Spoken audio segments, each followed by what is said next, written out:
Muy bien, gracias por acompañarnos. Continuamos. Les había adelantado el diálogo que vamos a sostener a continuación. Tiene que ver con un trabajo desarrollado por Defensa de los Niños Internacional. Me han pasado el dato y he estado revisando de verdad el sitio web y he encontrado de verdad información muy valiosa que vamos a compartir enseguida. Se trata del proyecto Rastreando las huellas de la violencia contra las niñas, niños y adolescentes. Vamos a hablar sobre este tema. Está con nosotros el padre Enrique Zavala Vázquez, presidente de DNI Bolivia, y también la doctora Carlen Valenzuela, quien es asesora legal de la red MIA, Mujer, Infancia y Adolescencia. Gracias a ambos por acompañarnos. Bienvenidos, muy buenas noches. Inicio con usted, doctora Carlen. ¿Cómo está? ¿Cómo está, Cristian? Buenas noches. Agradecer en realidad el espacio que nos brinda en este momento y bueno, saludar a toda la población que sigue Mirada Profunda. En realidad preocupada por todo lo que está pasando en este momento, porque la pandemia que estamos viviendo, también los niños, mujeres, infantes, adolescentes, están viviendo una pandemia de violencia. A razón de esto nace MIA, que es una red de protección, mujer, infancia y adolescencia, donde aglutina varias instituciones. Dentro de ellas está Save the Children, muchas instituciones, el DNI, a razón de toda esta alerta roja que hemos ido recibiendo, feminicidios que no ha sido ajeno, el tema de violaciones, el tema de infanticidios.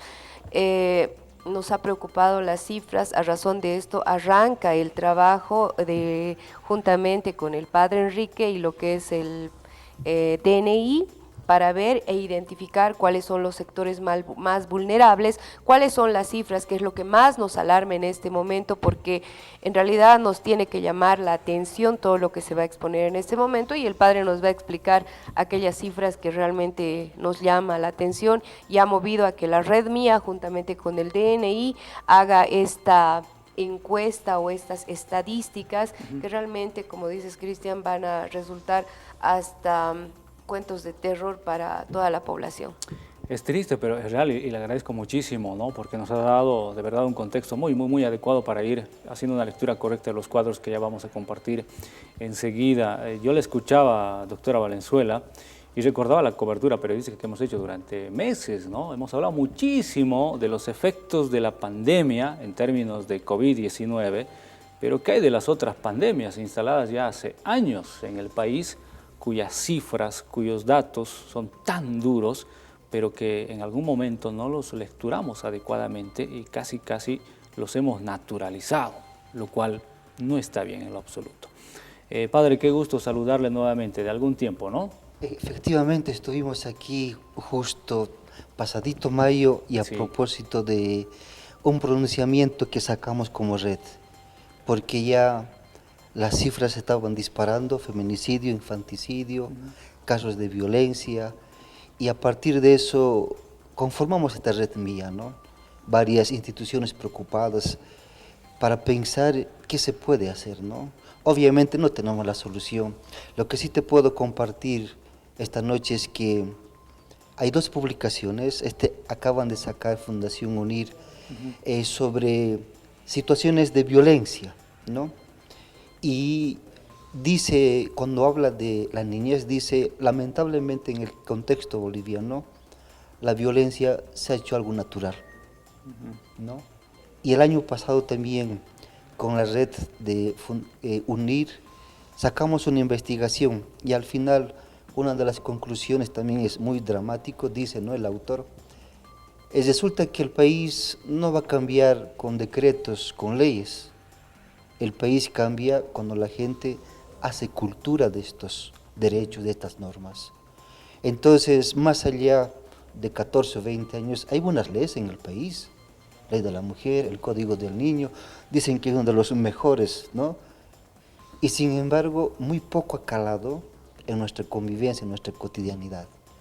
Entonces, a partir de eso, nosotros también venimos reflexionando ahora, ¿no? Frente a la naturalización de la violencia, hay que empezar a trabajar en la educación. Segundo, yo le llamo así, ¿no?, al analfabetismo en derechos humanos, que hay que alfabetizar, ¿no? Entonces, dos temas creo que podríamos como sociedad empezar a trabajarlo, ¿no? Fíjate, estamos aquí pensando también, le hemos dado muchas vueltas y hay varias instituciones que proponen, ¿por qué no en la currícula, en los colegios, se ponga materia de derechos humanos? Para que los chicos sepan, los papás sepan, todo el mundo sepa. No solo pensando en la niñez, sino que pensando en nuestro país. Porque Bolivia es un país de una alta conflictividad, ¿no? Resolvemos nuestras violencias, digo nuestras diferencias a base de violencia. Esto repercute en la niñez, repercute en la vida de las mujeres. Entonces ahí estamos dándole vueltas y por eso yo creo que es interesante plantearnos, a ver, por lo menos en este espacio, y empezar a charlar y decir, ¿cómo es posible que hemos naturalizado la violencia? Y a ver, iremos a ver las cifras que un poco son parte de ese cuadro en torno al cual expresa, por ejemplo, preocupación el padre Enrique. Son cuadros que se han trabajado y que están disponibles en el sitio web del DNI, los he visto, ahí está por ejemplo el primero y les voy a pedir a ambos que podamos hacer los aportes que corresponden en torno a estos datos que resultan ser contundentes. A ver, monitoreo septiembre 2020, esto es lo que he encontrado y me ha parecido de lo más relevante. 32 noticias y 37 víctimas de violencia a nivel nacional. Si alguien me ayuda, por favor, explicando un poco cuál es el trabajo que se ha realizado primero en términos generales y luego entramos a hacer la lectura. Bien, la idea es, estas cifras que vemos ahí son cortitas, porque son noticias recogidas en los periódicos de circulación nacional. Es decir, han hecho un monitoreo de las noticias en cierto número de diarios. En todos los periódicos de circulación nacional y en los periódicos principales de cada capital, ¿no? Ayer estuve en una defensoría y me dice, cada día recibimos reportes de violencia, de violación. Veo mis datos y digo, quedan muy chicos, pero es una aproximación, ¿no? Porque es de noticias que hemos monitoreado, ¿no? Y ahí fíjate los que son 43% tanto de niñas como de adolescentes. Y aquí los siguientes cuadros son muy alarmantes, ¿no? Más allá de lo dramático que son los cuadros, yo creo que es tiempo de pensar qué hacemos por nuestros niños. Yo cuando leo estos cuadros, cuando me reportan, yo digo, aquí hay que empezar a caminar. Posiblemente, claro, como lo hemos naturalizado, ya no somos tan indiferentes, ¿no? Fíjate los cuadros, violencia sexual. Pero vayamos con eso, padre, le pido para que también la audiencia nos vaya acompañando. Vamos con el siguiente cuadro, por favor, y vamos a hacer los comentarios que correspondan. Tengo esto, por ejemplo. Violencia distribuida por departamento, ¿sí? Ahí puedo identificar que Santa Cruz registra la mayor cantidad de casos. Luego está Cochabamba. Está Oruro. Oruro por encima de La Paz, ¿no? Bueno, exactamente, sí, eso es lo que tengo. Oruro, La Paz. Y La Paz. A ver, hasta ahí creo que podemos hacer más de un comentario. Santa Cruz, Cochabamba, Oruro y La Paz. El eje central. Pero está Oruro. Claro, Oruro es cierto. Y también, fíjate, varía, ¿no? En mes de agosto Cochabamba estaba con las cifras más altas. Ahora en septiembre Santa Cruz, ¿no?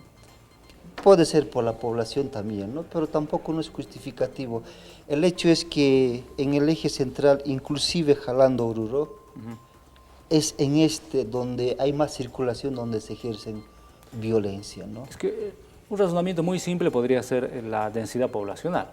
Santa Cruz, La Paz, Cochabamba, ¿no? Por eso me llamó la atención Oruro, ¿sí? ¿Qué piensa, doctora?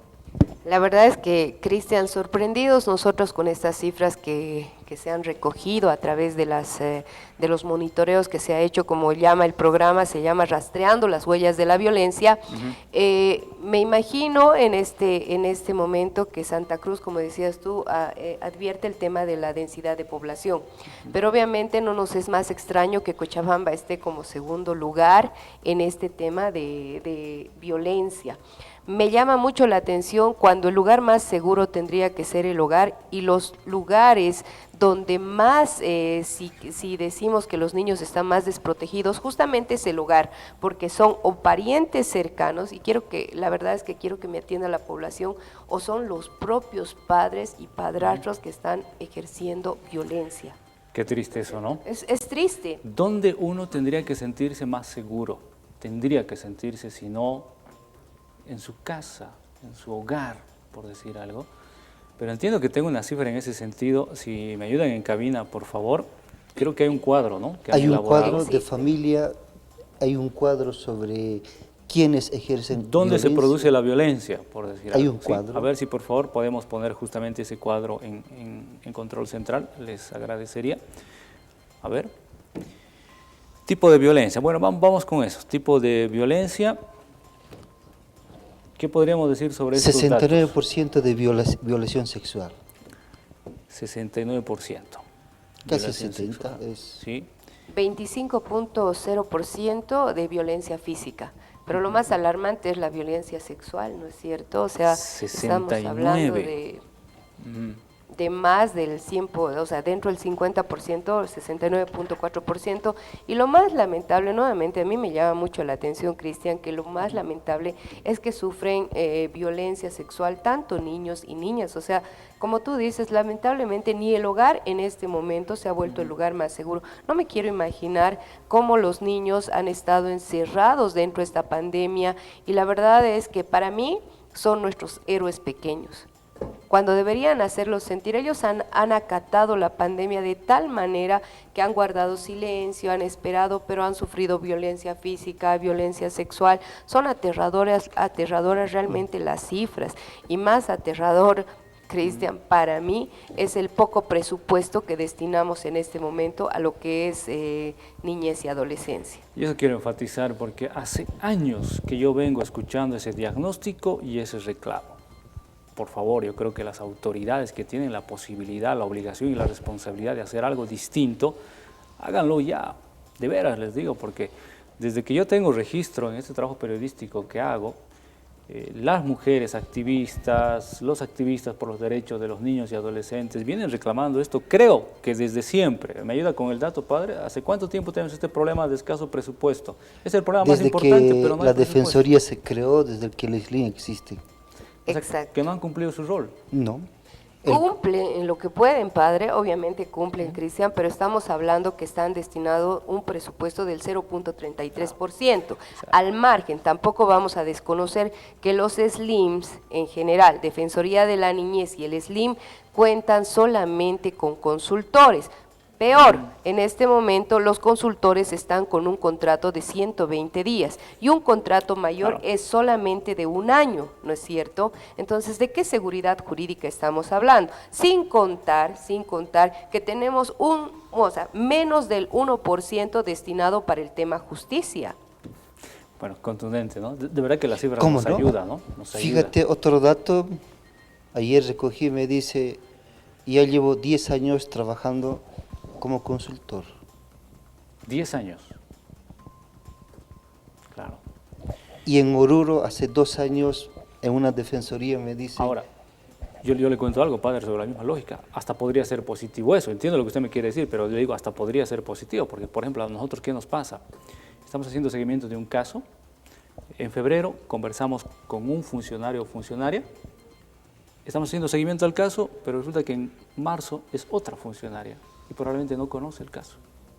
Es uno de los temas que yo he identificado desde la labor que realizo, por ejemplo. Cristian, y en esta parte quiero ser enfática. Creo que las autoridades desconocen esta situación, pero a eso se llama revictimización.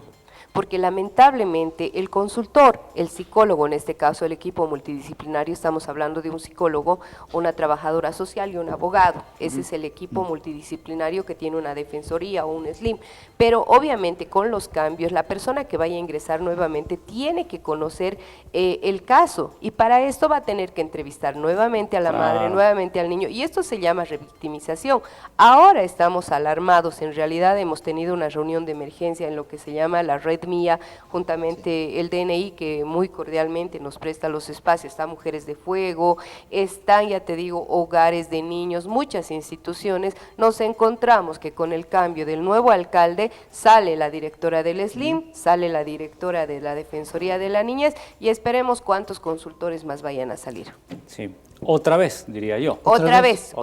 Y lo que yo quisiera saber es si esta inestabilidad que tenemos dentro de todos los municipios, porque creo que esta es una historia, ¿no?, en todo el país, lamentablemente parece un pasanaco que estuviéramos jugando con los cargos. A nosotros como Red Mía, al DNI, en realidad nos interesa sujetar esto. Una de las misiones por las que se ha creado la Red Mía en este momento es porque se cree la institucionalización de una vez de estas instituciones, y estamos con eso, padre, y pronto, obviamente, estamos para mandar una carta al Senado y que se nos escuche, porque en realidad no podemos seguir permitiendo, primero, que los vayan revictimizando N veces a las personas que sufren violencia, y obviamente ya hace que la población también, y tú has escuchado en algún momento cuando estás viendo el programa, vaya a hacer la denuncia, no me van a atender, o es increíble, en este caso, estoy atendiendo varios casos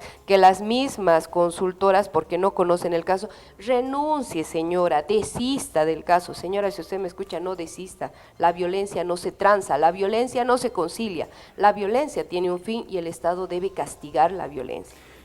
Por eso valoro mucho este tipo de diálogo, ¿no?, porque nos permite no olvidar lo importante. A ver, seguimos reclamando el tema de institucionalidad.